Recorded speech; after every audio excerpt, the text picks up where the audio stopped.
जय हिंद दोस्तों, आप सबको इंडिया माई जान पर स्वागत है। दोस्तों, आप सब जानते हो अब प्रेजेंट टाइम में हमारे पास जितने भी एंटीशिप मिसाइल है या फिर एक तरीके से कह सकते हो क्रूज मिसाइल है, उसमें ब्रह्मोस मिसाइल सबसे खतरनाक मिसाइल है। और सिर्फ भारत का नहीं, पूरी दुनिया में अगर सबसे खतरनाक प्रेजेंट टाइम में क्रूज मिसाइल अगर आप गिनोगे और जो तीनों सेनाएं जिस देश में इस्तेमाल कर रहे हो उसमें ब्रह्मोस नंबर 1 आएगा। और एक तरीके से आप देख सकते हो ब्रह्मोस का स्लोगन है अनमैच्ड फायर पावर, इसमें बिल्कुल सच्चाई है। डीप पेनिट्रेशन, और उसमें भी बिल्कुल सच्चाई है। पाकिस्तान के साथ क्या हुआ था आप सबको पता होगा, गलती से फायर होकर अगर पाकिस्तान के 130-140 किलोमीटर अंदर ये जा सकता है तो जंग के टाइम में ये पाकिस्तान को कितना नुकसान पहुंचाएगा इसमें डाउट है नहीं। अल्टीमेट वेपन सिस्टम, इसमें भी कुछ डाउट है नहीं। लेकिन आप सबको पता होगा 5-6 दिन पहले ओडिशा में और एक एंटीशिप मिसाइल का टेस्ट किया गया था हमारा सी किंग हेलीकॉप्टर से। और एक तरीके से कह सकते हो बिल्कुल 100% इंडियन टेक्नोलॉजी से बना है और देसी एंटीशिप मिसाइल है। इसमें तो अभी भी 30-40% रशियन टेक्नोलॉजी इस्तेमाल हो रहा है ब्रह्मोस में। अब बड़ा सवाल ये है, ब्रह्मोस जैसे खतरनाक एंटीशिप मिसाइल या फिर क्रूज मिसाइल होने के साथ साथ भारत को और एक देसी एंटीशिप मिसाइल बनाने की क्या जरूरत हुई? अगर आप कंपेयर करोगे, अभी जो नया मिसाइल बना है वो ना सिर्फ ब्रह्मोस से छोटा है, स्पीड से लेकर रेंज और हथियार ले जाने की क्षमता में भी ब्रह्मोस से वो हर हिसाब से 4 से 5 गुना कम है। तो फिर हम एक ऐसा नया मिसाइल क्यों बनाए जो एक ब्रह्मोस से कम ताकतवर है, और उसे क्यों गेम चेंजर कहा जा रहा है? क्या ब्रह्मोस में कुछ कमी है या फिर वो मिसाइल ऐसा कुछ कर सकता है जो ब्रह्मोस नहीं कर सकता है? दोस्तों, आज मैं इसी टॉपिक पर बात करूंगा। जानने के लिए आप आखिर तक के वीडियो को देखते रहिए और ज्यादा से ज्यादा लाइक शेयर करना बिल्कुल मत भूलिए। दोस्तों, आप न्यूज हेडलाइन देख सकते हो, smaller slower then BrahMos but deadly, why देसी एंटीशिप मिसाइल मैटर्स। और वो देसी एंटीशिप मिसाइल आप देख सकते हो, ये हमारा सी किंग हेलीकॉप्टर और उसके नीचे वही अभी इंडिया जो नया दो एंटीशिप मिसाइल बना है उसका तस्वीर है। अगर आपको क्लियरली नहीं दिख रहा है तो ये बड़ा तस्वीर में देखिए। और ये 2018 में बनना शुरू हुआ था और एक तरीके से 2020 डिफेंस एक्सपो में हालांकि उसकी कुछ झलक दिखाई दिया था। अब 2022 में इसका टेस्ट किया गया और कुछ साल के बाद ये शामिल हो जाएगा। आप देख सकते हो ये काफी छोटा मिसाइल है। अगर हम ब्रह्मोस के साथ कंपेयर करेंगे तो ये रहा, वो मिसाइल का नाम है NSM-SR। उसका कोई मतलब एक तरीके से फुल फॉर्म देखोगे तो novel antiship missile short range. इस मिसाइल का कोई नाम नहीं दिया गया है, बस उसके काम के हिसाब से NSM-SR बताया गया है और उसका फुल फॉर्म ये है। अगर आप ब्रह्मोस को देखोगे, ये रहा ब्रह्मोस। जैसे मैंने आपको कहा, तीनों सेनाओं में हम ब्रह्मोस को इस्तेमाल कर सकते हैं। अगर आप देखोगे जो NSM-SR है उसे में हम तीनों सेनाओं में इस्तेमाल कर सकते हैं। अभी तो हालांकि ये सिर्फ सी किंग हेलीकॉप्टर से टेस्ट हुआ है, लेकिन आगे जरूरत पड़ने पर उसे हम लैंड से और नावल शिप से भी फायर कर सकते हैं। आगे मैं आपको बताऊंगा इसे किस तरीके से हम यूज कर सकते हैं। और इसका यूज ही एक तरीके से इसका आप कह सकते हो स्ट्रॉन्ग पॉइंट है। बाकी टेक्निकल पॉइंट में ये ब्रह्मोस से जरूर पीछे रहेगा, लेकिन उसका यूज करने की पावर में मतलब खासियत की वजह से ये मिसाइल को बनाया गया है। अगर हम ये दोनों मिसाइल को कंपेयर करेंगे, अगर स्पीड देखोगे, जो NSM-SR है या फिर देसी एंटीशिप मिसाइल है, इसका स्पीड 0.8 मैक है। मतलब ये एक सबसोनिक मिसाइल है। एक तरीके से टॉम हॉक या फिर पाकिस्तान की बाबर जिस स्पीड में जाते हैं उसी स्पीड का ये मिसाइल है। लेकिन आप सब जानते हो ब्रह्मोस मैक 3 तक जा सकता है। मतलब स्पीड के मुकाबले में ब्रह्मोस 4 गुना ज्यादा स्पीड है NSM-SR से। रेंज की बात करोगे, ब्रह्मोस का जो एंटीशिप वर्जन है वो अभी 290 किलोमीटर है। हालांकि उसका एक्सटेंडेड रेंज का टेस्ट किया जा रहा है। मान लेते हैं 300 किलोमीटर अभी प्रेजेंट टाइम में है। हालांकि 2-3 साल के बाद ये 500 भी हो सकता है। अगर हम 300 किलोमीटर की रेंज भी देखेंगे, अभी ये जो मिसाइल टेस्ट किया गया है उसका रेंज है सिर्फ 55 किलोमीटर। मतलब तकरीबन 6 गुना ज्यादा है ब्रह्मोस NSM-SR रेंज के मामले में। अगर आप हथियार ले जाने के हिसाब से देखोगे, जो हमारा ये जो देसी एंटीशिप मिसाइल है, एक तो ये छोटा है और इसी वजह से इसका हथियार ले जाने की पावर भी एक तरीके से कम हो जाता है। ब्रह्मोस जहां अपने साथ 2 टन हथियार ले जा सकता है, ये सिर्फ 300 से 400 केजी के बीच के ही पेलोड को अपने साथ ले जा सकता है। इसी वजह से एक तरीके से 6 से 7 गुना ब्रह्मोस की कंपेयर में इसको हथियार ले जाने का पावर भी कम हो जाता है।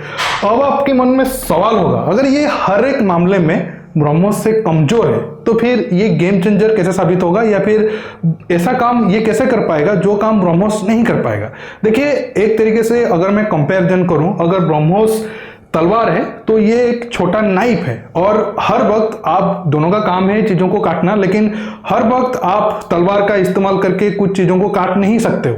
मान लो किसी का गर्दन उड़ाना है तो आपको तलवार काम में आएगा, अगर किसी छोटे चीज को आपको काटना है तो आप नाइफ के जरिए काट सकते हो। और इसी मिसाइल का खासियत ही यही है। अगर मैं इसका यूज बताऊं, जैसे आप तस्वीर में देखे थे कि ये हमारा सी किंग हेलीकॉप्टर से ये मिसाइल को इस्तेमाल किया जा रहा था और इसी से वो दुश्मन के ऊपर अटैक कर सकता है। हालांकि सी किंग मिसाइल के पास हेलीकॉप्टर के पास भी अपना एक इस तरीके का मिसाइल था, सी ईगल, उसका बात आखिर में करेंगे। अब ये जो मिसाइल इस्तेमाल हुआ है आगे जाकर ये हमारा MH-60 रोमियो में इस्तेमाल होगा, जो हम अमेरिका से ले रहे हैं, सबमरीन हंटर हेलीकॉप्टर जो है। अगर दोस्तों आप देखोगे ब्रह्मोस को हम बड़े बड़े डिस्ट्रॉयर और फ्रिगेट में जो बड़े बड़े हैं उनके जहां पर स्पेस ज्यादा है, ब्रह्मोस को हम उसी शिप्स पे ही इस्तेमाल कर सकते हैं।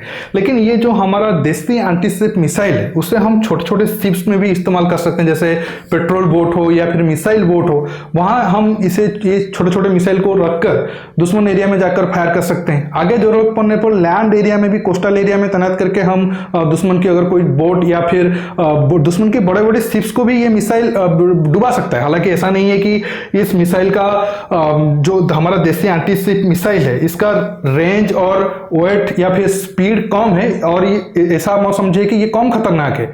इसी ब्रह्मोस के जरिए हम दुश्मन के शिप्स और जो एक तरीके से आप कह सकते हो उनका एयरक्राफ्ट कैरियर को तबाह कर सकते हैं। इसी मिसाइल के जरिए भी सेम टाइप का तबाह हम कर सकते हैं। हाँ, ऐसा हो सकता है ब्रह्मोस को जहां एक मिसाइल की जरूरत है ये 2 या 3 मिसाइल की लग सकता है। अगर कोई शिप जहां फ्यूल और अम्यूनिशन वगैरह होगा उसी एरिया में हिट हो तो एक ही मिसाइल से काम हो जाएगा, लेकिन 2 मिसाइल या फिर 3 मिसाइल मैक्सिमम लग सकता है। जैसे मैंने आपको फिर से रिवाइज कर रहा हूं, इसको यूज ही क्यों इसको खासियत मतलब नंबर 1 बनाता है, या फिर यूज की वजह से क्यों इस मिसाइल की डिमांड आगे बढ़ेगा। जैसे मैंने आपको कहा बड़े बड़े शिप्स में ही सिर्फ ब्रह्मोस को लगा सकते हैं, छोटे छोटे बोट में ब्रह्मोस लगाने की कोई चांस है नहीं। जो पेट्रोल बोट है या फिर मिसाइल बोट है वहां ये एंटी-शिप मिसाइल को लगाकर हम दुश्मन के एरिया में भेज सकते हैं और उनका तबाह कर सकते हैं। बाकी जैसे मैंने आपको कहा लैंड एरिया में ये मिसाइल जो कोस्टल एरिया में तैनात होकर अगर कोई शिप्स आ रहा है तो हमारी टेरिटरी में उसे तबाह कर सकते हैं। हालांकि इसी वाले रेंज में इसको ज्यादा इस्तेमाल नहीं होगा। और रहा तीसरा, जैसे मैंने कहा जो हमारे फाइटर एयरक्राफ्ट है, जैसे मान लो अभी तो हालांकि सुखोई 30 MKI में सिर्फ ब्रह्मोस लगा है, आगे मान लो हमारा जो आएगा TDBF जेट उसमें भी हम ब्रह्मोस को लगा दे। लेकिन जो हमारा हेलीकॉप्टर है उनको भी तो कुछ इस्तेमाल करना चाहिए। अब हम हेलीकॉप्टर में भी वो मिसाइल को लगाकर दुश्मन की अगर कोई शिप्स है या फिर कोई ग्राउंड बेस है, जैसे हम 1971 में कराची में मिसाइल बोट के जरिए कराची तक मिसाइल फायर किए थे, उस टाइप का काम भी हम कर सकते हैं। मान लो जैसे ये इंडिया की मैप रहा, हम पाकिस्तान की राडार की रेंज मान लो इतना तक है और हम बड़े बड़े शिप तक यहाँ तक पहुंच गए। अगर हम बड़े बड़े शिप से छोटे छोटे मिसाइल बोट निकालकर वहां से देसी एंटी-शिप मिसाइल उनमें फीड करके अगर पाकिस्तान की टेरिटरी में अंदर डाल देते हैं तो उनको राडार में पकड़ने में मुश्किल होगा, क्योंकि ये बोट तो एक तरीके से आप कह सकते हो जो मिसाइल बोट है या फिर पेट्रोल बोट है उनका साइज छोटा है और उनका जो राडार सिग्नेचर है वो भी छोटा होगा। उनका मेन फोकस जो होगा कि हमारा बड़े बड़े जो फ्रिगेट है या फिर डिस्ट्रॉयर है वो कहाँ है। लेकिन हम ये छोटे छोटे मिसाइल बोट में ये देसी एंटी-शिप मिसाइल को लगाकर पाकिस्तान को नुकसान पहुंचा सकते हैं। मुझे लग रहा है कि ये पाकिस्तान वाले साइड में ये ज्यादा कारगर साबित होगा। चाइना वाले में शायद उतना कारगर साबित ना हो, क्योंकि एक बड़ा एरिया है और अंडमान निकोबार आइलैंड में कुछ हद तक काम में आ सकता है, लेकिन इसका ज्यादा इस्तेमाल पाकिस्तान के साइड में होगा। अब आप कहोगे तो चलो ठीक है, ये मिसाइल तो बहुत अच्छा है, क्या उसमें कोई डिमेरिट है? नहीं। देखिए एक चीज अब डिमेरिट लगा उसका रेंज। जो पहले जैसे मैंने आपको कहा सी किंग में जो सी ईगल मिसाइल था उसका रेंज तकरीबन 100 किलोमीटर तक था, लेकिन अभी जो हमारा देसी एंटी-शिप मिसाइल बना है और वो आगे जाकर MH-60 रोमियो इसी हेलीकॉप्टर में ही इस्तेमाल होगा ज्यादातर। फिर बाद में उसका अलग अलग वेरिएंट आ सकता है, कुछ पेट्रोल बोट में लगेगा या फिर कुछ लैंड में भी हम आगे जाकर अगर तैनात करने के सोचे तो वो भी कर सकते हैं।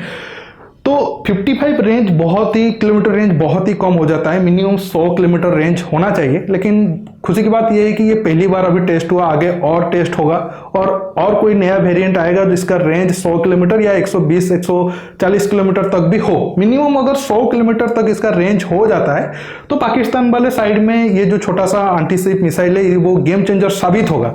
इससे ये मिसाइल छोटा होने से इसका फायदा ये है हम इसको हेलीकॉप्टर में भी इस्तेमाल कर सकते हैं, छोटे छोटे शिप्स में भी इस्तेमाल कर सकते हैं, लेकिन इसका जो इंपैक्ट होगा वो वही काम कर पाएगा जो ब्रह्मोस कर रहा है या फिर कोई दूसरे एंटीशिप मिसाइल करेंगे। इसी वजह से ये मिसाइल साइज में छोटा होने से, ब्रह्मोस से मतलब स्पीड से छोटा होने से या फिर हथियार ले जाने की पावर में भी छोटा होने से कोई फर्क नहीं पड़ता है, लेकिन इसका जो इंपैक्ट है या फिर इसका जो दुश्मन को चोट पहुंचाने वाली पावर है वो उतना ही खतरनाक है जितना ब्रह्मोस का है। अब आप समझ गए होंगे हमारे पास ब्रह्मोस जैसे नंबर 1 एंटीशिप मिसाइल होने के बावजूद डीआरडीओ को क्यों और एक देसी एंटीशिप मिसाइल की बनाने की जरूरत हुई। बस इसका रेंज 100 किलोमीटर प्लस हो जाए, बाकी इस मिसाइल में और भी ताकत आ जाएगा। दोस्तों आज के टॉपिक में बस इतना ही। आपको ये वीडियो कैसा लगा नीचे कमेंट बॉक्स में कमेंट करके बताइए, और ये वीडियो को ज़्यादा से ज़्यादा लाइक शेयर करने के साथ साथ आप मेरे चैनल को सब्सक्राइब करिए, और सब्सक्राइब बटन के पास जो बेल आइकन है उसे प्रेस करिए ताकि आगे आप मेरे आने वाले वीडियो को मिस ना कर सके। दोस्तों रुकता हूँ, बहुत जल्द और एक नया टॉपिक के साथ मिलूंगा।